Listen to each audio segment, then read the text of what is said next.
do I need to show more clearly that happiness depends on pursuing life, not for this Well, induction? I mean, isn't that a later conclusion? Like the nature of happiness? It seems like Right. more just later. I mean, It's it strange. depends on the answer to this. Yeah. It's strange though, because I'm trying to make the case that, well, yeah, I haven't gotten there yet, actually. So I need to, when I discuss values, maybe more questions will come up. Okay. Do I need to show that happiness cannot be gained from pursuing a mix of altruistic and egoistic purposes? Probably relates to the earlier question, right? Like, Yes. yeah. Okay. Right. Talked about multiple standards. All right. I asked about the just difference between a standard and principle. Would it be right to say Yes. a standard is kind of like a descriptive generalization, and ethics is relevant when you see that there is a choice whether or not you use this standard, basically. So it's descriptive and ethics is prescriptive. That's the... Well, a standard, well, a principle being, well, it's a starting point of thinking. That's what a principle would be. Or a basic point. A standard is just, well, yeah, I mean, principles aren't necessarily normative, but standards always are. A Right. standard implies a norm. I think that is the norm. Right. So, you know, if you go to science, for example, and you take some, so the axioms of number are descriptive, but they become standards when they're used to instruct you as how to make manipulations with numbers or do things with them.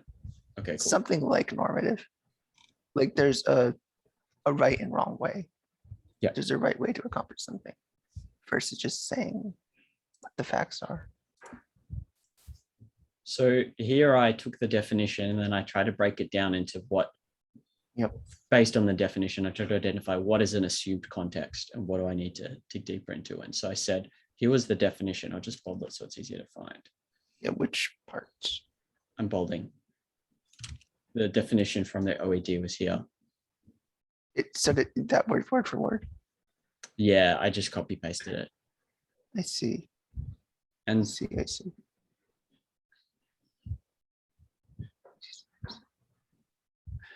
Okay, I see now. yeah, so I said basically what I did was I took the definition and then I tried to have a look at what's the context that I need to just assume and what do I need to reduce? And I said, okay, so I noticed two things. So one is it's fundamental and it's moral. So that was the first part. Yeah. And then the second part was it's systematic because it involves an ultimate principle, value, or guide. That was my conclusion. And then so what I said was, okay, so if it's systematic and if it's moral, that would mean there are two things I can draw from this. That's the comment here. One is that I've got to assume volition and choice, because otherwise it'll be a separate essay to show that there is such a thing as choice. Because without choice, moral principles are irrelevant. Right. And then with respect to two, which was this point here I made about being an ultimate system principle, which you pursue systematically, I said, okay, well, if it's systematic, it means I need some level of thought. And I'm going to concern myself. Okay, so I said, depends on the exercise of man's reason. And then I said, in summary, I must assume the following two premises. You said, I think the comment was, which are the same parts of the definition. Yeah, I just wasn't sure. It's not. Yeah, it's not perfectly neat. This is like I'm hashing it out. The point being not so much for perfection of communication, although obviously it makes it more difficult for you to review it, but more so just to the overall line of reasoning, if I'm going in the right direction. So yeah, it's probably not that clear. That's fine. But so that's where I was going. And I said, okay, so I have to assume he's got free will. That's one context. So that's too much for me to go into in this essay. Yeah. And then I have to assume that this is where you made the comment, is that I have to assume that the fundamental cause of his choice is his ability to reason and grasp universals. The reason being is that we're concerned with systematic actions. And I know I'm just going to assume that systematic actions involve reason and thought. And so we're dealing with adults, because otherwise, it'll be too much, right? That was my thinking. I've just got to assume that I'm dealing with adults here who can reason, because that's what systematic thinking requires for guidance towards a principle. So I don't know if you want to change any of your thoughts on, because you said, I don't see how it's a summary. Well, there are implications, I think I was trying to say.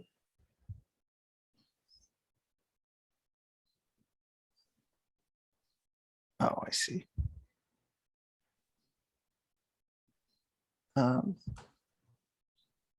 Yeah, I think you're right.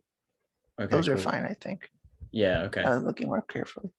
Yeah, I might need to clean up my are the communication then, because obviously if you're reading it, it makes it more Yes. difficult if I'm just hashing stuff out. If it's shorter, I might just leave it a little bit messy, because it's, again, just for the process of reasoning. But I think what I was trying to say is that it doesn't really summarize the definition. It's just that I think you're saying these are premises you use to Right. reach this right, definition. right. That's Okay. what my point was. Yeah, okay.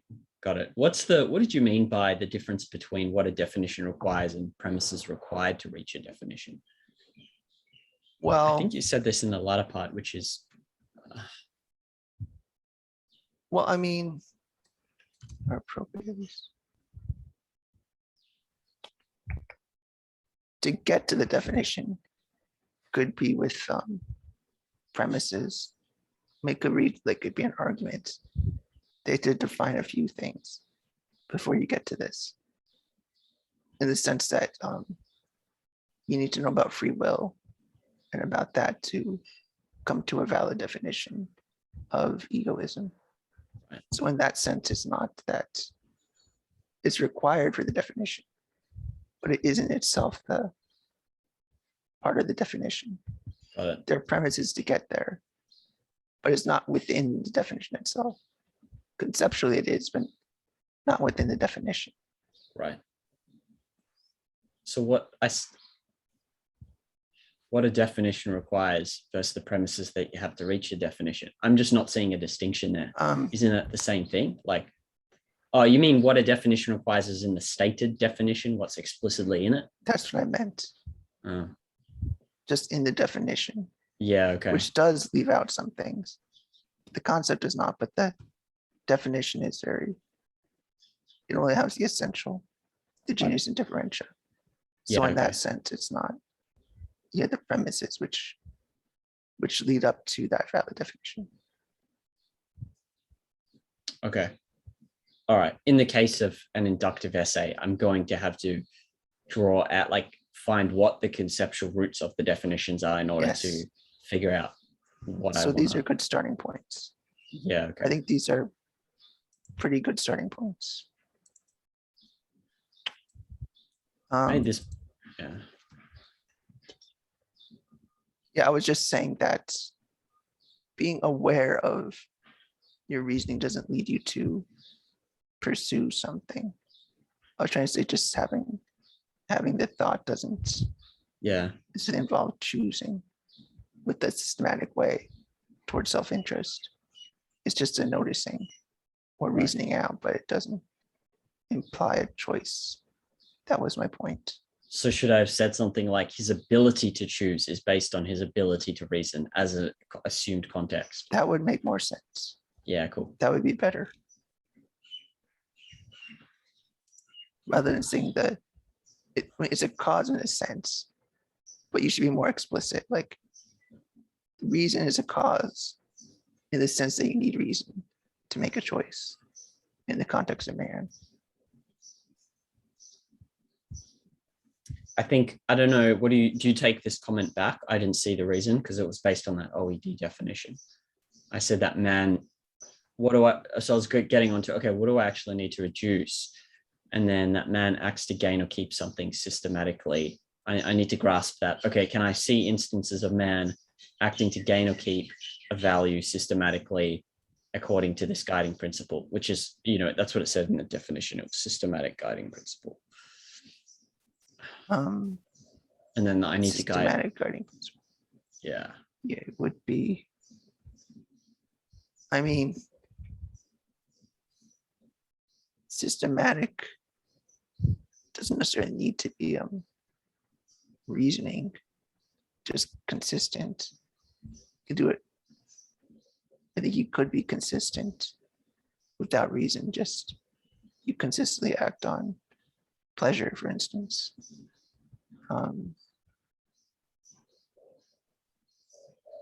But it was combined with moral principle. So I was just trying to distinguish that.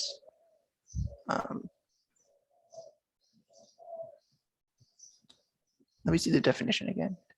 Just to, I pasted it in my comment actually. oh, I see. Yeah.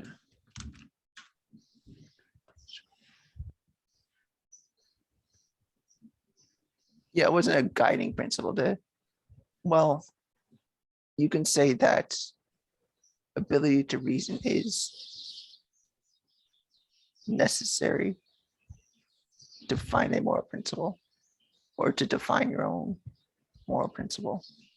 I think that would make more sense than just saying that the cause is ability to reason. You want to make some point about how do these cause action, or how could they, or you could just make some connection with, we need this to form principles, or you need it to form a foundation. You need to reason it out. Do you mean about egoism? Yeah. But what about this part about reducing this thing that I'm saying? I need to reduce value, like because Reducing value. Yeah, because I need to grasp what value is, because man acts to gain. The whole thing in the definition was he acts to gain or keep something systematically according to this guiding principle, which is egoism. And so I need to observe him doing that, or an adult man doing that. Yes. And then give examples. You would need that, yes. Yeah, okay. Yes. You said man could act. I assume man could only act consistently with reason, not without reason. Well, I think you could try to, at least. You could try to use just pleasure. It just might not turn out very nice. The only problem with that I'm thinking of is that you're confronted with new instances that require thought all the time. And so, whenever you're confronted with a decision and alternatives, you have to, I assume you have to think. Like you can think and go, okay, I'm going to act based on my feelings of what I think will bring me pleasure, but not everything can be, unless you're talking about like something operating on the sensory level purely. It's not, because we deal with, even if you're not intensely philosophical, you still have to deal with some, like, what'll happen tomorrow, or what'll I do this afternoon, or so that requires some level of thought, right? So that's why I was thinking.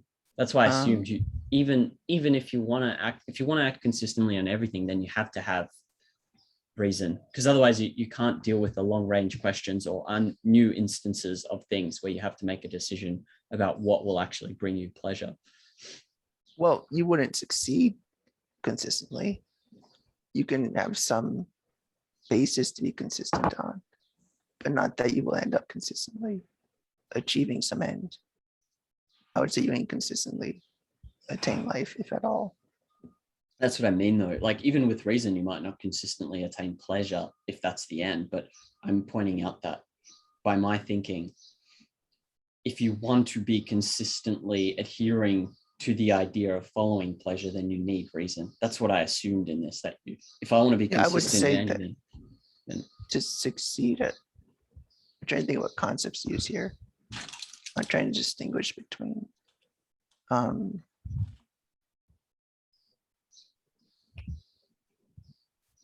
you would never be able to create something about being able to reason is advantageous, of course. But I was trying to say that I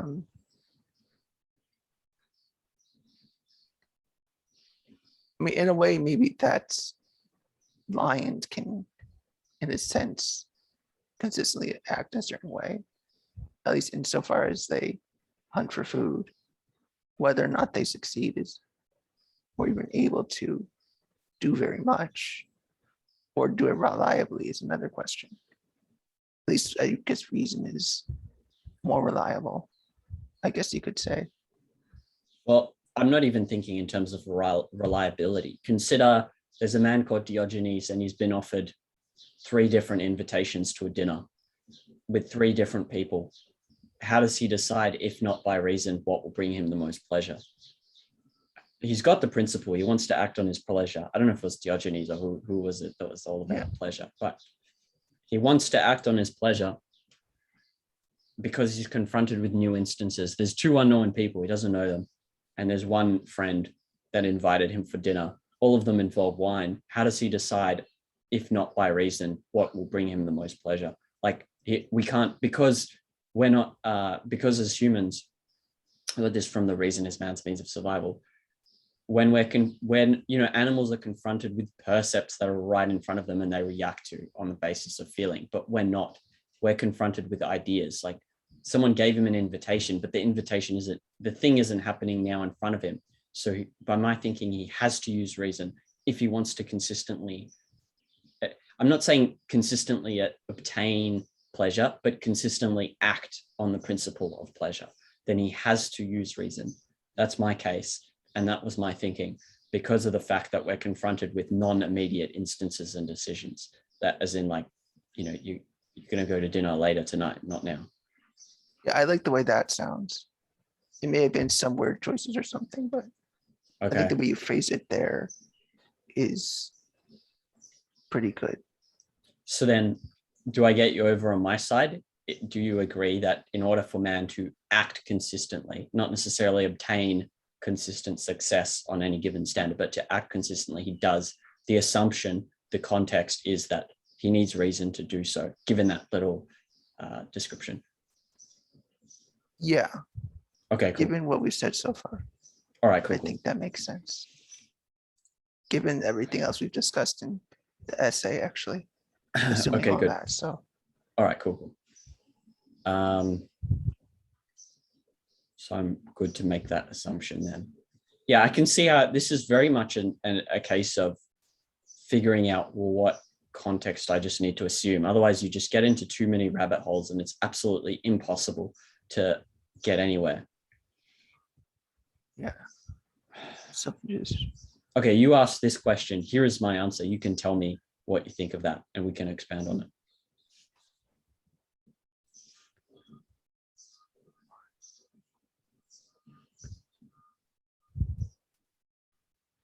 Okay, I see what you mean. I didn't know exactly what you meant. Yeah, okay. So you're saying All right. self-interest is just a singular act without regard for the. It's the set of acts which includes, which includes a single instance, whereas egoism is, the distinction is that it's the principle, like you could be an altruist and act self-interestedly at some points, but to be egoistic would mean that you have to consistently act on principle, system, and systematically and so on. So that's how I see the difference. Self-interest is, so it's just the quality of something, of an act or set of acts. Yeah, maybe beneficial to in some way to the individual. Right, that may be something like that. Yeah, whereas the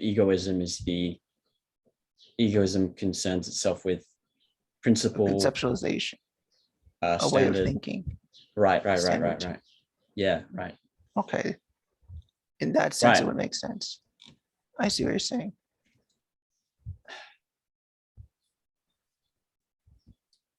All right, so you said it's out. This is a question outside of what I'm trying to figure out, which is, I'll give you time to catch up if you. Yeah.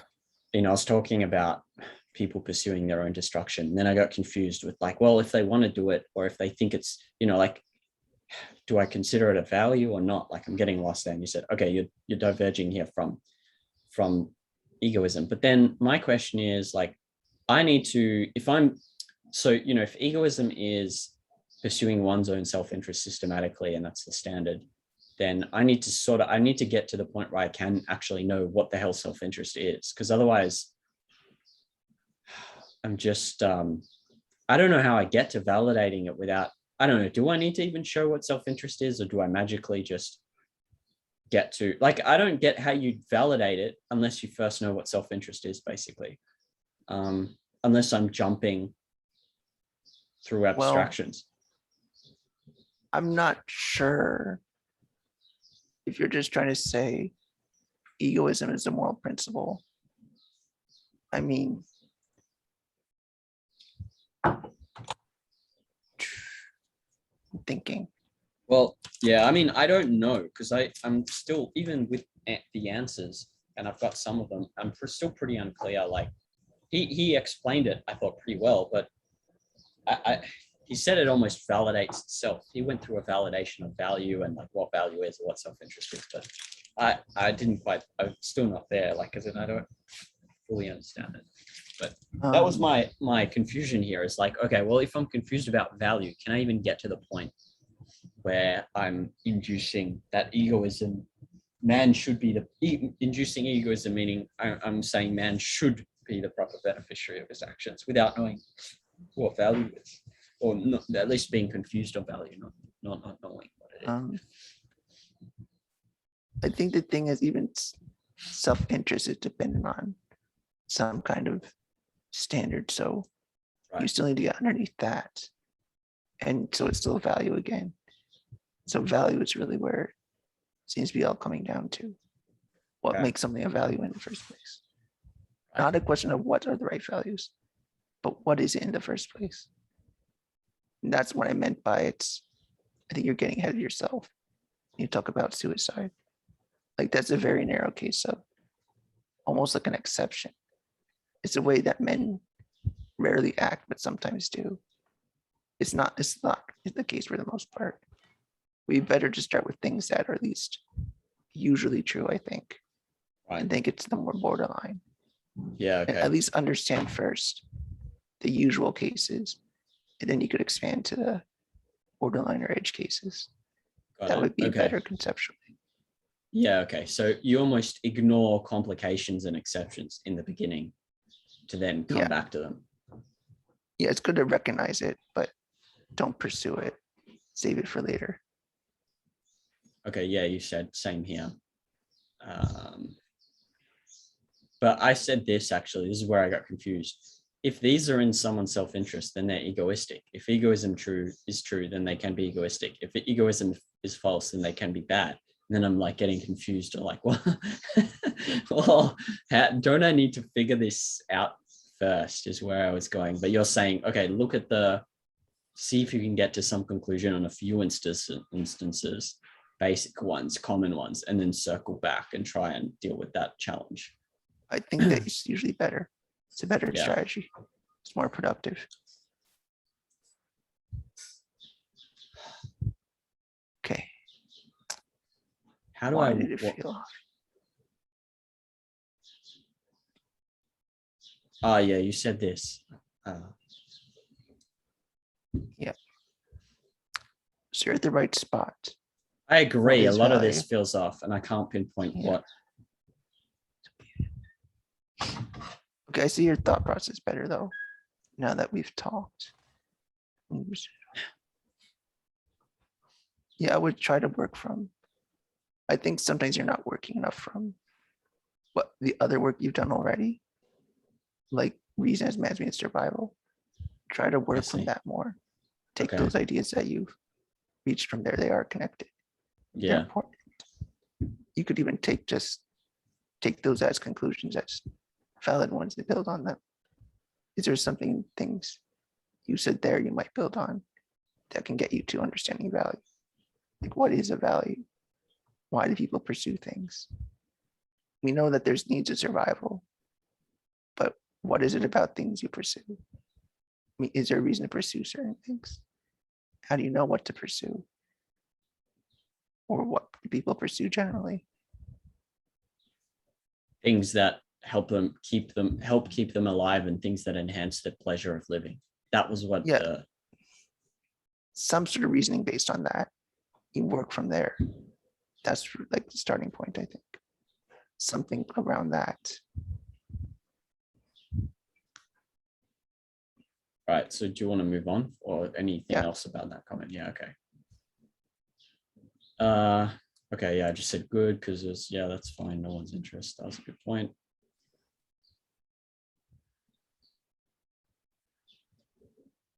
Yeah. I mean, this was my question. Like, okay, you need to, you feel stuck because you can only answer questions like the ones I put in if I establish a standard of value. But I'm like, how do I establish even, I don't even, where do you even look in reality to establish a standard of value without like first trying to begin with values?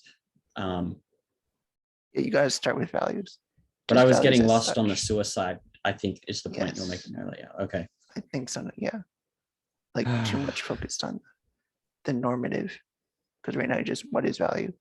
Yeah. That's, and you go to what is value to what values should you have? I wrote a little bit on values and it's short, Yeah. so I'll send it to you later. It'll be easy to Yeah. go through. Okay. I'm definitely going to have to redo this. Yeah. Let's see. So what can I say after all this? If you want to survive, thrive, enjoy your life, you must pursue values you've chosen that crappy writing to do. You've chosen basically. You need to pursue values that you've chosen that do that. In that case, it would be egoism, which is proper to man who wants to live and enjoy his life and be happy rather than any alternative. So like I was just trying to say, okay, well, it's clear that if you want to, it's not, egoism is only proper if you want to live and enjoy your life. Basically, there's like a qualification here that. I mean, I think that's valid, but you need more, of course. The connecting things between value to here. How do you get from there to here? Well, I wrote down all these values that people pursue, and then I said the common denominator is it helps you survive or enhance life. And then I got to that. Okay, well, that's all I pursue. I think that's not bad. All right, cool. I didn't say much there because like a lot of it was just observations, and I think they were fine. Right. There wasn't anything problematic really. Yeah, but okay. We need to establish better, I think. What is value? And the end part wasn't that bad. But it's just you need that connecting piece better. Right. All right. Well, I'm going to have to keep working on that. It's ridiculously hard, but I think, yeah, like I said, it's definitely. It is. It takes a while. It definitely took me a while. Yeah. To really I don't think like that naturally anyway. Like, it's a very, anyway, we'll get into that again, I'm sure. Yeah, it took me a while. So it's not just you. I bet. So, all right, I got a few questions about, I was reviewing the notes from the lecture for you. I was talking about how you induce egoism.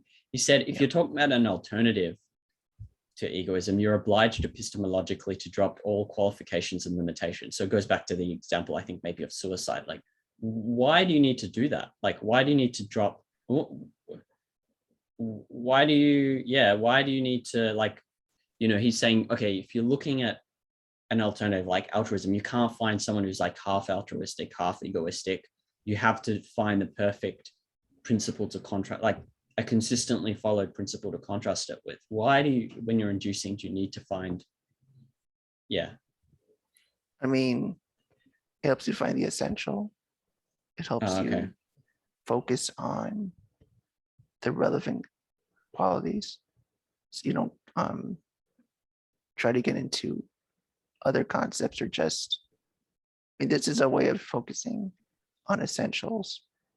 Different epistemological theories would obviously disagree that, I mean, like family resemblances, like then it would be okay just to have things that just seem similar, but you're trying to find some causal or explanatory essential.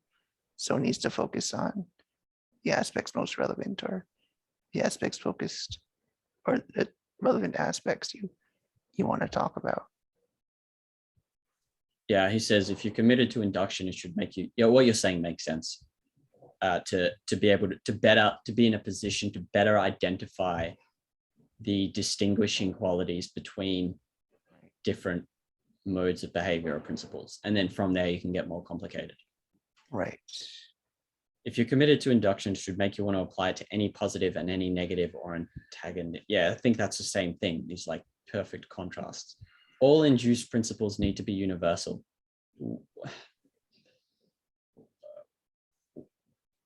Yeah, I need, are you able to expand on that? All induced principles need to be universal. Where is that one? Oh, sorry. It was the third. Oh, there sorry. it is. Yeah. Yeah. Well,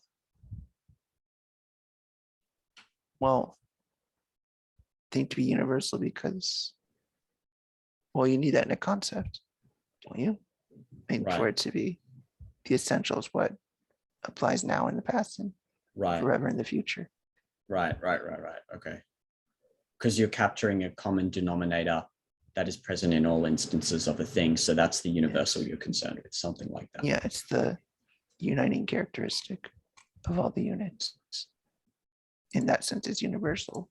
It Right. applies to every single possible instance.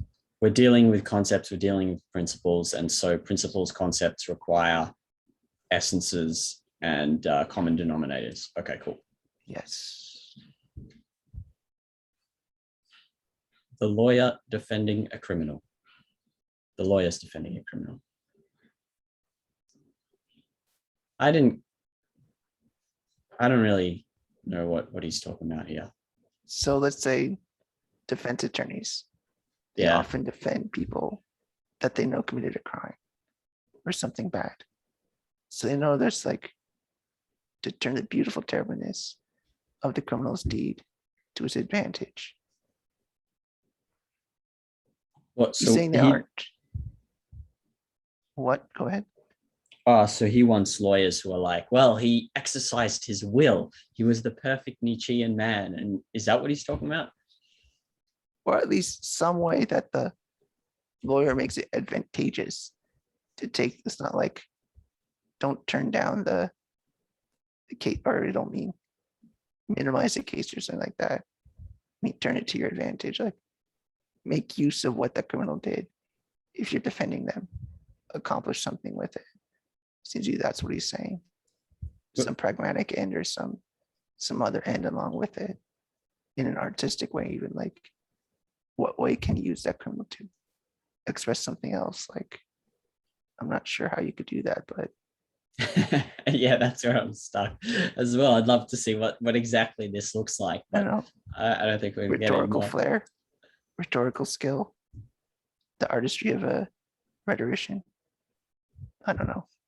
Yeah, you could make that case for also minimizing what he did using rhetorical flair and skill. So. True. Our vanity is hardest to wound when our pride has just been wounded. Vanity, I'm just going to look it up. I had to look it up before. Dictionary.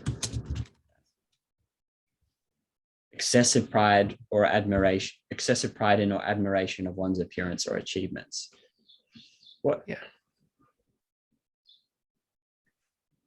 So basically they're similar almost, except vanity is like a more extreme, at least in his conception, extreme version of pride. Is that?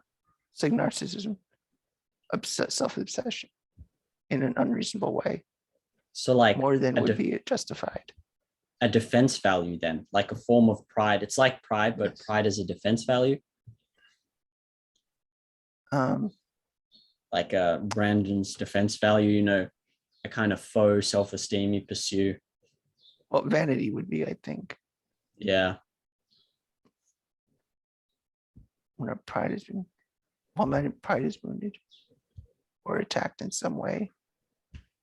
I'm not sure why he would think this though. Yeah. It's hard to make the connection.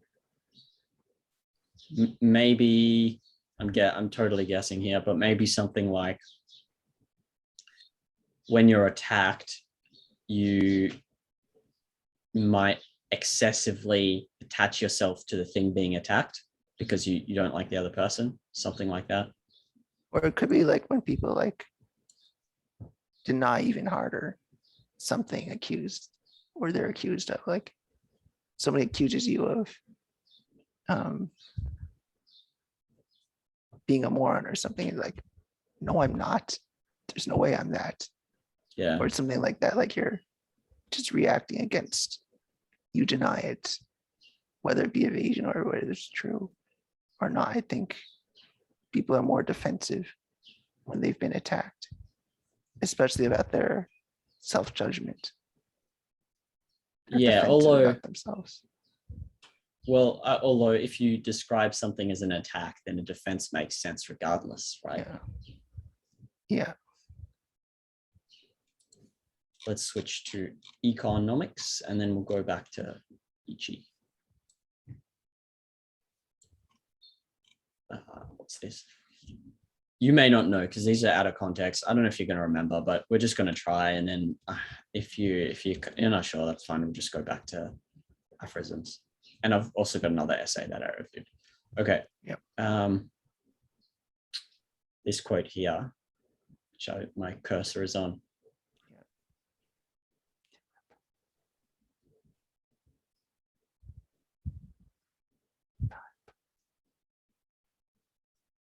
Real buying power is wiped out to the same extent that productive power is wiped out. Oh, okay. Wait a second. I think I get it, because he was saying before, we discussed this yesterday, the all demand being supply. It needs to be supply. And so if you've got less supply, you've got to remember that that must mean you have less demand. So it doesn't matter what the money tells you in like numerical terms. What matters is what's the supply, because that determines the demand, something like that. Like if my city is bombed, yeah, and I still have the same amount of dollars, there's just less stuff to, like, there's not going to be, he's talking about like what actual products can I buy in my city, or like if I have some gold and I go live in an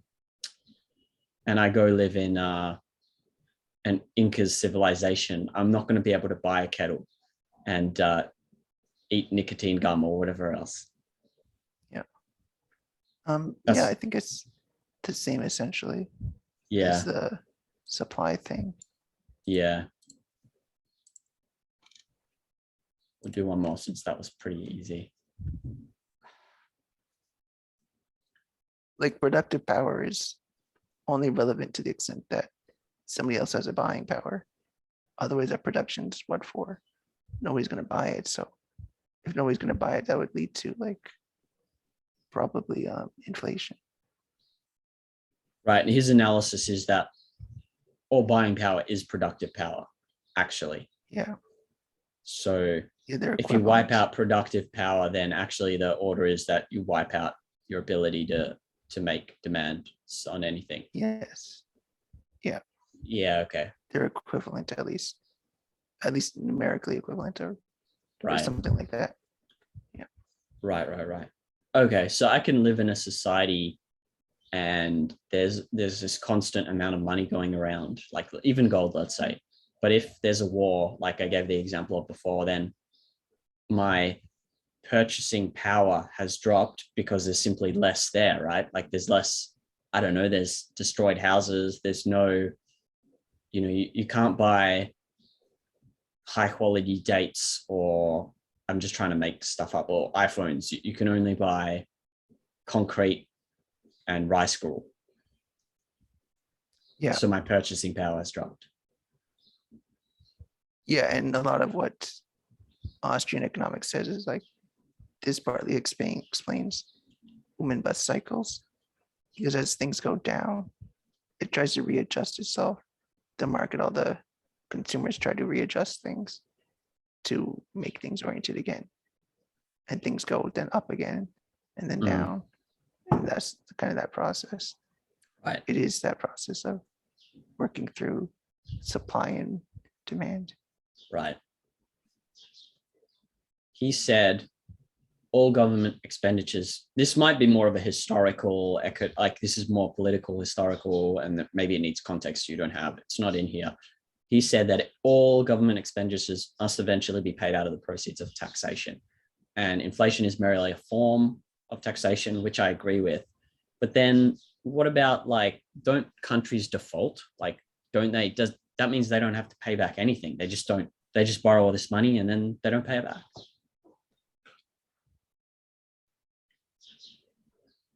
I'm thinking So- that, I mean, let's say you're ancient Greece, you're Yeah. building the Parthenon, and you need money to build it, to pay everyone.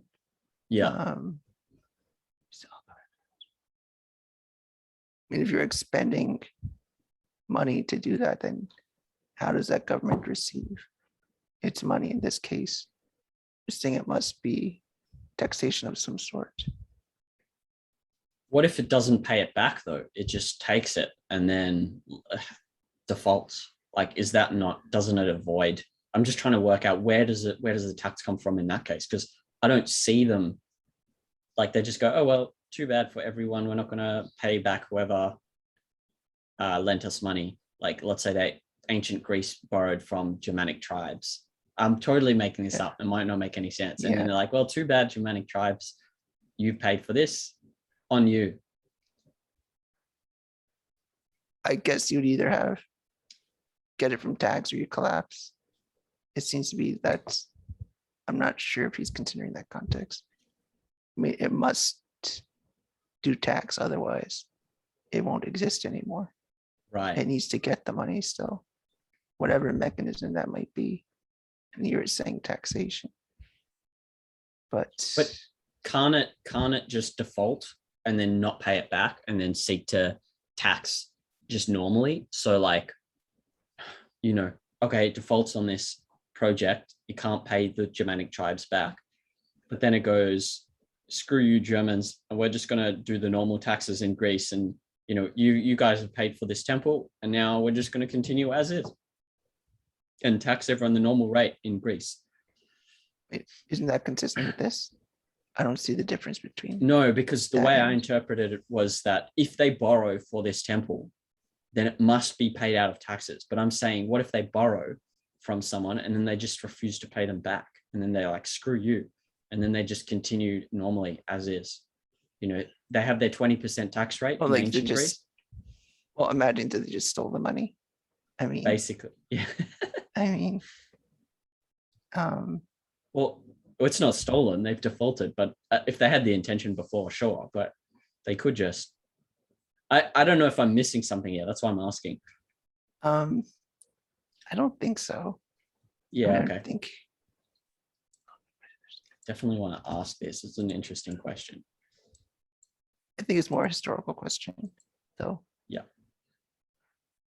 Yeah. Let me paste this. Cool.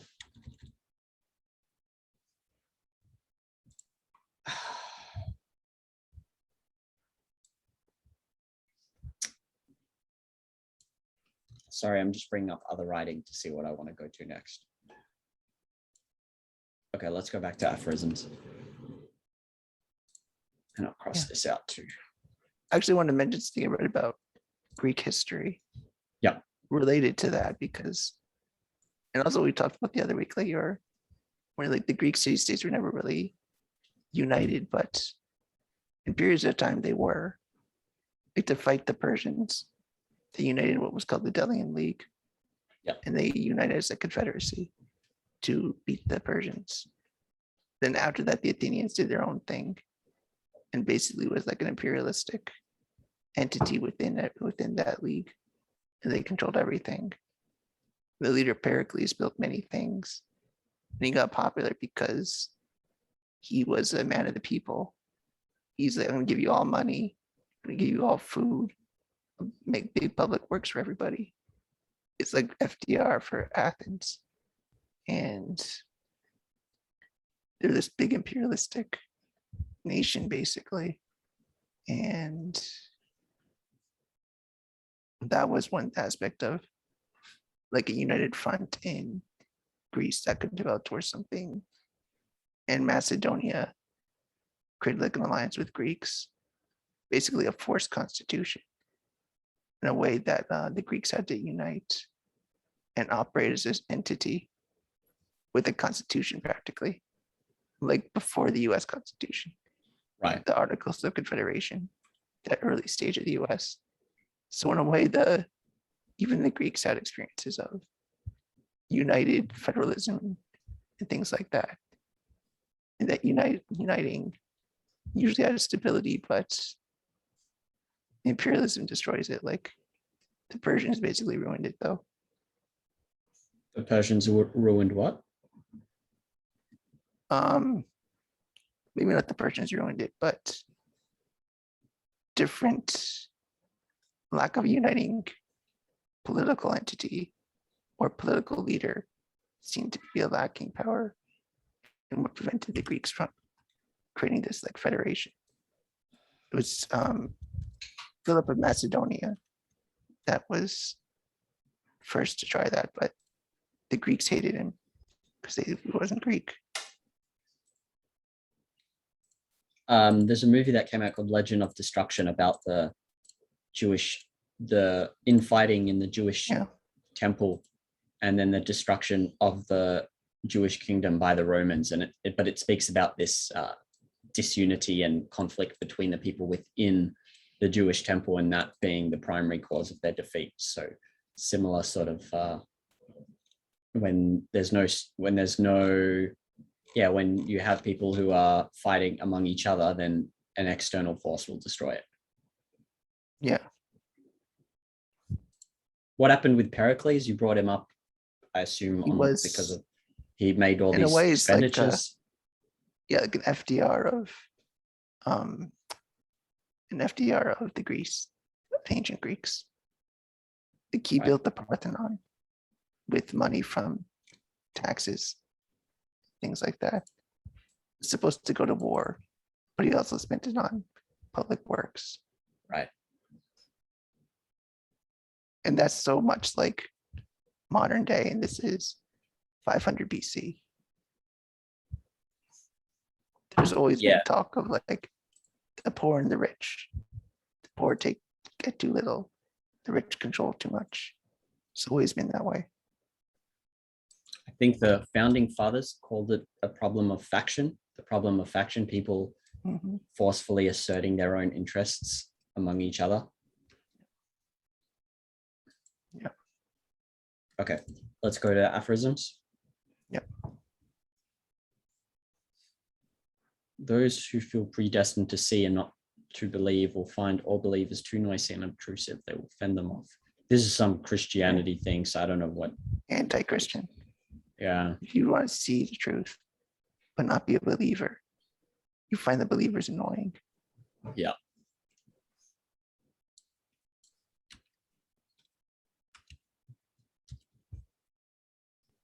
I don't get this. Prepossess. Yeah, I don't either. I have no idea what he's talking about.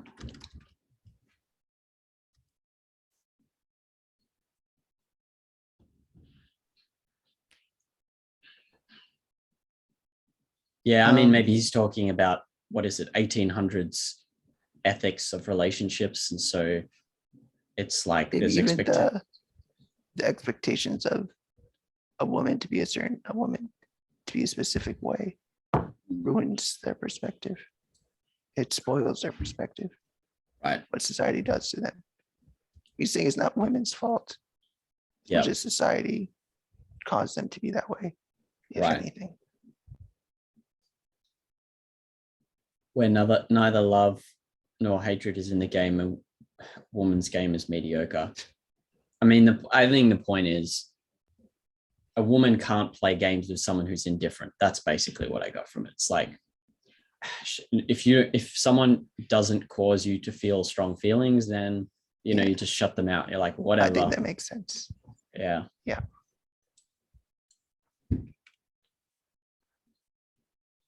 That is pretty interesting, though. It's like the game is irrelevant. What's relevant is actually the feeling that a person has towards you, which is irrelevant to any sort of artifice you put on. Yeah. I like this next one. One is best punished for one's virtues. I don't know what the hell he's talking Think about. Howard Rourke. People hated him for his virtue. His nose punished for his pride in a way that court at the end. In that sense, you're punished. It's an altruist condemning the egoist. But then why is it best? Why is he best punished for one's virtues? Like, It's what just is being with the- ironic. It's just being Oh, ironic. okay. You're best punished. Well, if I want to be punished for my virtue, I mean, I'd rather be punished for my virtue and just So become a martyr, basically. well, not a martyr. I don't want to phrase this. Best punished. Because Jesus died for his virtues, didn't he? He was, I don't know, he was put on the No, cross as but Nietzsche means it different. I think he definitely means in the sense that acting as a strong person, the masses usually will hate you. Something like that. Same with Okay. like Howard Rourke. You're best punished in the sense that you're being punished for being the best. I think it's just irony. It's just a funny way to put it. I mean, yeah, it's like your best it's better to be esteemed for your virtue, I think, than to be condemned for what's bad, for what isn't true. At least they're acknowledging what's real about you. Right. So you're best punished in that sense. But of course, you don't want to be punished, not literally. But that's why it's interesting to read Nietzsche, because he like puts words on their head. So the idea is that your virtues are recognized, then your power is perceived. And so that's why people are conspiring against you, because they see you I think something like that. as Yeah. opposed to if they didn't care, then you're like, well, they didn't care, then I don't know. It means you have virtues, basically, is what I take to mean. Big virtues that people perceive as a threat. Yeah. It's like what the slave morality sees as a threat. They call it not for morality because Right. it's a threat to them. Right. When in fact it should, you see it as morality. Those Right. are your virtues. What they see as bad, you see as good. Whoever does not know how to find the way to his ideal lives more frivolously and impudently than the man without an ideal.